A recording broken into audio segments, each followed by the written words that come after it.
जिंदगी के उतार चढ़ाव के अनोखे रंग और उनसे जुड़े उतने ही मुद्दे, चाहे वो हो शिक्षा, भ्रष्टाचार, स्वास्थ्य, राजनीति, अपराध, महिला सुरक्षा, भ्रूण हत्या, किसान और कृषि, पर्यावरण, खेल और ना जाने कितने मुद्दे। इन सभी और अनेकों मुद्दों पर हम करेंगे परिचर्चा SUN न्यूज के खास कार्यक्रम इशू टुनाइट में। Issue tonight at 9 on Saturdays and Sundays, only on SUN news.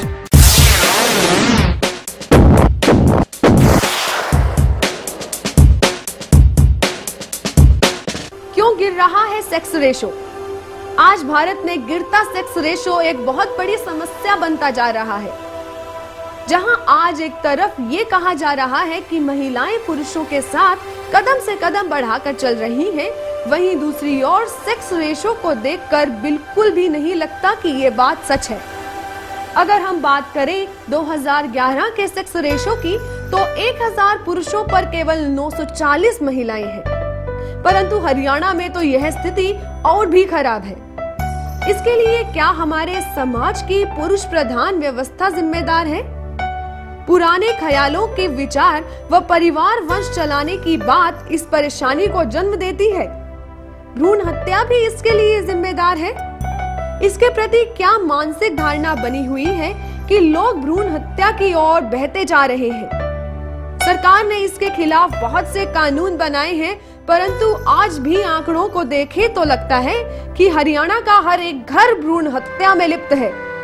आज महिलाओं की स्थिति पर बात करने के लिए हमने भ्रूण हत्या और सेक्स रेशो जैसा नाजुक मुद्दा उठाया है। लिंग अनुपात के बारे में मेरा ये मानना है कि आज जो हम ये मान रहे हैं कि हम शिक्षित हो गए हैं, परंतु शिक्षित होना केवल हमारी जो कागजी पढ़ाई है उस तक सीमित हो गया है, बजाय कि हम अपने विचारों से, अपने सामाजिक जो हमारे रिश्ते हैं उनमें जो हम एक शिक्षा जो हमारी शिक्षित होना चाहिए हमें, उनमें हम नहीं हो पा रहे हैं। इसमें बहुत बड़ा मुद्दा है ये कि एक बेटे की चाह जो है वो हमको इस बात के लिए मजबूर करती है कि हम बेटियों को दरकिनार करते जा रहे हैं। उनको हम चाहते हैं कि बेटियां ना हो हमारे घर में, परंतु जहाँ तक मेरा मानना है आज के अगर युग की बात करें तो बेटे और बेटी में कोई फ़र्क नहीं है। मैं स्मृति नंदा, गायनी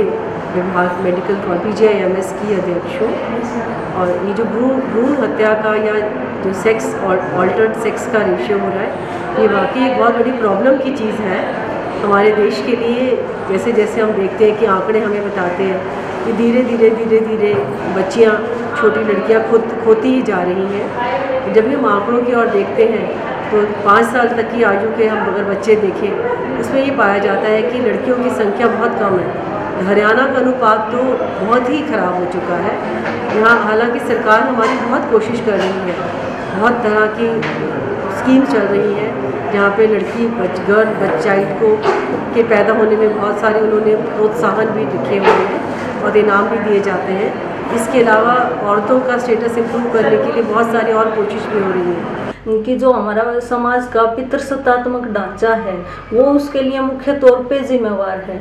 और उस ढांचे में जब हम ये सोचते हैं कि जो हमारी संपत्ति का मालिक होगा, जो वारिस होगा, वो लड़का होगा, तो उसके अकॉर्डिंग और जो महंगाई लगातार बढ़ रही है, बच्चे का जो पालन पोषण है वो इतना ज़्यादा महंगा हो चुका है, उसकी वजह से ये सोचते हैं कि एक ही बच्चा हो तो उसमें जो प्रेफरेंस है वो फिर लड़के को ही दी जाती है। मोक्ष प्राप्ति का जो जरिया है वो भी लड़के के माध्यम से ही यहाँ हमारे समाज में माना जाता है। जो भी कर्मकांड करने हैं, धार्मिक अनुष्ठान करने हैं, उसमें लड़के का ही रोल मुख्य तौर पे माना जाता है, जिसकी वजह से लड़कियों को एक तरह से अवांछनीय वो बना दी गई है। नमस्कार, मैं हूँ साक्षी और आप देख रहे हैं इशू टुनाइट। आज की चर्चा का जो विषय है उसे सोचते ही एक शेर मन में आता है, हजारों ख्वाहिशें ऐसी कि हर ख्वाहिश पे दम निकले, बहुत निकले मेरे अरमा लेकिन फिर भी कम निकले। बिल्कुल, अगर हम बात करते हैं एक महिला यानी कि एक लड़की के जीवन की, तो यही पंक्तियां जहन में आती हैं। और अगर सेंसस 2011 के आंकड़ों पर नज़र डाली जाए तो भारत में सेक्स रेशो की स्थिति और भी दयनीय है। और हरियाणा और पंजाब के राज्यों की बात करें तो स्थिति और भी गंभीर है। तो आज की चर्चा का विषय है क्यों गिर रहा है सेक्स रेशो, क्या है इसके कारण और क्या है इसके साथ जुड़े अन्य पहलू। इसी पर बात करने के लिए आज स्टूडियो में मौजूद है doctor Anjana Garg, associate professor in public administration department MTU Rohtak, और दूसरी ओर है mister Pramod Gauri, director of state resource centre Rohtak. नमस्कार, स्वागत है आप दोनों का हमारे कार्यक्रम में। नमस्कार मैडम, आपसे शुरुआत करती हूँ। सेक्स रेशो की हम बात कर रहे हैं और 2011 के जो आंकड़े आए हैं उसके हिसाब से 940 महिलाएं हैं प्रति 1000 पुरुषों के पीछे, अगर हम बात करते हैं। और यही अगर सेक्स रेशो की बात हम 2001 के आंकड़ों की करते हैं तो उस समय थे 933 महिलाएं।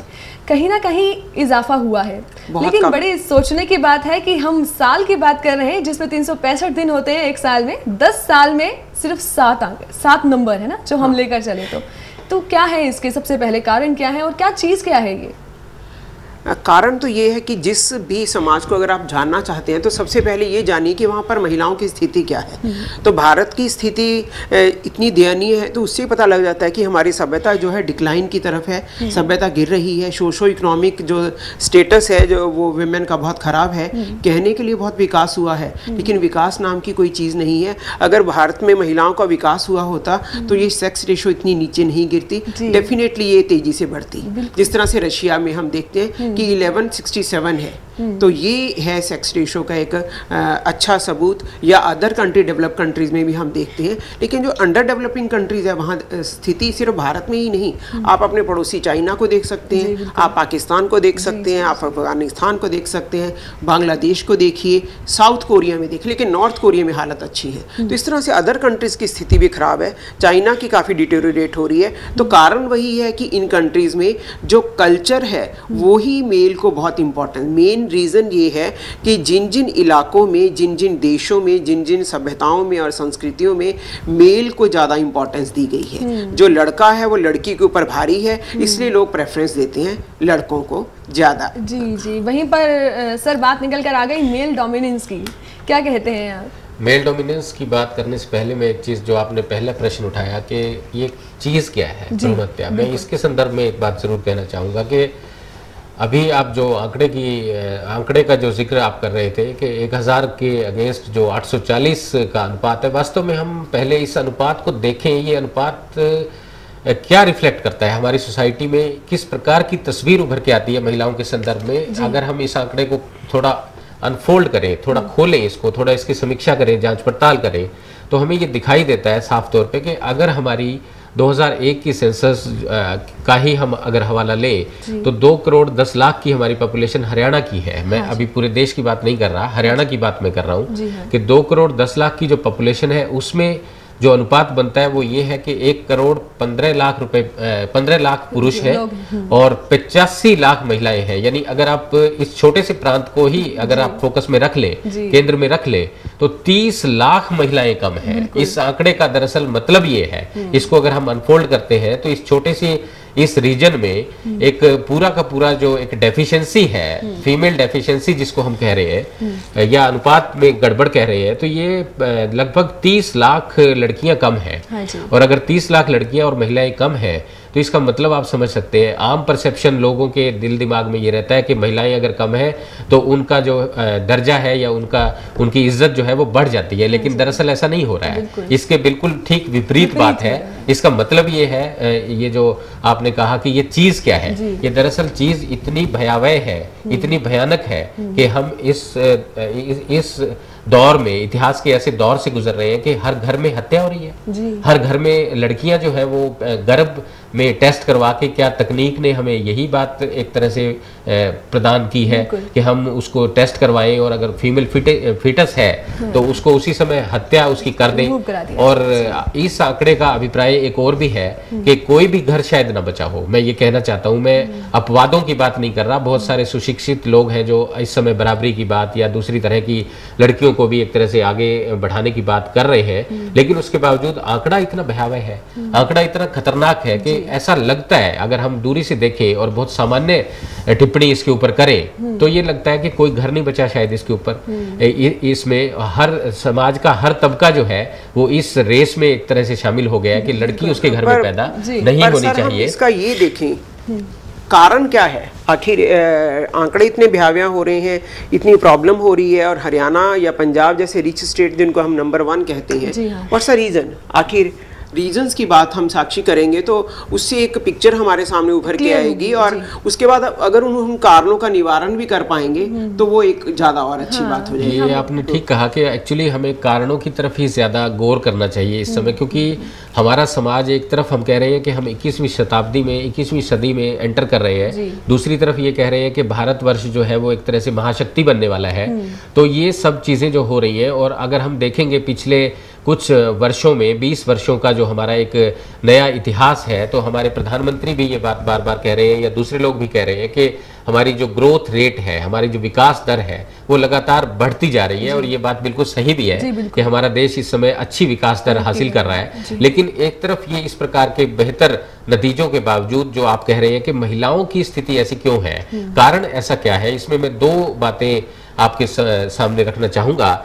एक बात हमें ये लगती है कि ये विकास तो हो रहा है, लेकिन इसके साथ साथ जैसे जो पुरातन मूल्य हैं वो अभी हम छोड़ने के लिए तैयार नहीं हो रहे, और उन पुरातन मूल्यों के अंदर खास तरह की एक जो सन प्रेफरेंस का एक जो पूरी हमारी साइकी है, जो सन प्रेफरेंस का हमारा मनोविज्ञान है, वो हमें हमारा पीछा नहीं छोड़ रहा है। और दूसरी बात एक और इसके अंदर शामिल हो गई, इस विकास दर ने वास्तव में क्या किया कि इसके अंदर मनुष्य को, एक इंसान को एक तरह से उपभोक्ता बना दिया, वो एक कंज्यूमर बन गया है। उसके आसपास के जो मानवीय रिश्ते हैं, जो आसपास के सामाजिक संबंध हैं, जो बेटा बेटी, बहू पत्नी, पति और भाई बहन, ये जो संबंध है, ये संबंध भी एक तरह से बहुत ज़्यादा डिजेनरेट हो रहे हैं, और इसके अंदर बाजार जो है वो खास तरह से डोमिनेट कर रहा है। और आज मनुष्य जो है वो वस्तुओं की तरफ आकर्षित है, मनुष्य जो है वो लग्जरीज के साथ एक रिश्ता बना रहा है, संबंध बना रहा है। उसका जो इंसानी जो उसके जो जज्बा है वो काफ़ी कमज़ोर हो रहा है। और अब तो लड़की पैदा करने के टाइम ये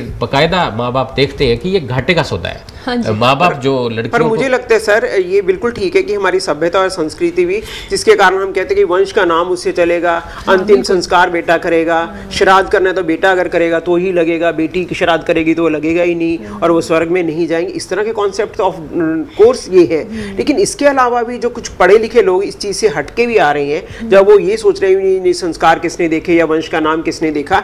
लेकिन इकोनॉमिक फैक्टर्स एक बहुत बड़ा कारण है, मुझे लगता है आर्थिक कारण। और आर्थिक कारणों में भी सबसे बड़ी बात यह है कि जब लड़की पैदा होती है तो ये सोचा जाता है एक बहुत बड़ा आर्थिक खर्चा उनके सामने आ गया, पहले इसको पढ़ाओ पालो, फिर उसके बाद शादी जो करनी है, और शादी के बाद भी वो चलता रहेगा। ये आपने बिल्कुल ठीक कहा मैडम। इसका मतलब ये हो गया कि दरअसल हम एक तरफ पुरातन मूल्यों को ढो रहे हैं और दूसरी तरफ हमारी जो इकोनॉमी थोड़ी ग्रो भी कर रही है, लेकिन उस इकोनॉमी का भी एक तरह से परिवार के ऊपर, महिलाओं के ऊपर और लड़कियों के ऊपर जो है वो बुरा असर ही हम देख रहे हैं। कुल मिला के अगर हम देखेंगे तो एक तरफ हमारी इकोनॉमिक ग्रोथ है, जिसको मैं कह रहा हूं कि बाजार का एक तरह से आकर्षण है, और व्यक्ति केवल मात्र एक उपभोग की वस्तु बन गया है। और खास करके लड़कियां तो उपभोग की वस्तु ही दिखाई दे रही है हमें। इस बाजार ने एक ये चीज हमें दे दी, और दूसरी तरफ हमारी पुरानी संस्कृति। तो दोनों चीजों ने दरअसल एक खास तरह का एक गठजोड़ कर लिया है। उन दोनों चीजों के अंदर एक इस प्रकार का संबंध पैदा हो गया। इनसे मुझे लगता है रिजल्ट ये निकलता है कि बेसिकली जो भ्रूण हत्या है या महिलाओं की जो कमी हो रही है वो अपने आप में एक समस्या नहीं, समस्या है इसके पीछे के कारण। ये तो उसका एक परिणाम है। कारण है डॉरी है, कारण है विमेन का स्टेटस कम है। फादर को ये लगता है कि अगर मेरे घर में 2 या 3 बेटियां होगी तो मैं तो लोगों के आगे हाथ जोड़ता रह जाऊंगा, मैं तो शीश नवाता रह जाऊंगा। लड़का ढूंढना अपने आप में एक बहुत बड़ी समस्या है। लड़के के यहाँ रिश्ते घर बैठे आती हैं, लड़की के लिए उसको पता नहीं कहाँ कहाँ जाना पड़ता है। तो ये फैक्टर है बेसिकली जो उसके पीछे है। इसलिए पेरेंट्स ये सोचते हैं कि लड़की ना ही हो तो ज्यादा अच्छा है। 2 लड़कियां पैदा होगी तो फादर बेचारा हो जाता है, और अगर लड़का पैदा हो गया तो वो बहुत चौड़ा हो जाता है। वो कहते हैं ये फादर तो बहुत लकी है, ये जो तो किस्मत वाला है। कारणों की जो जिक्र किया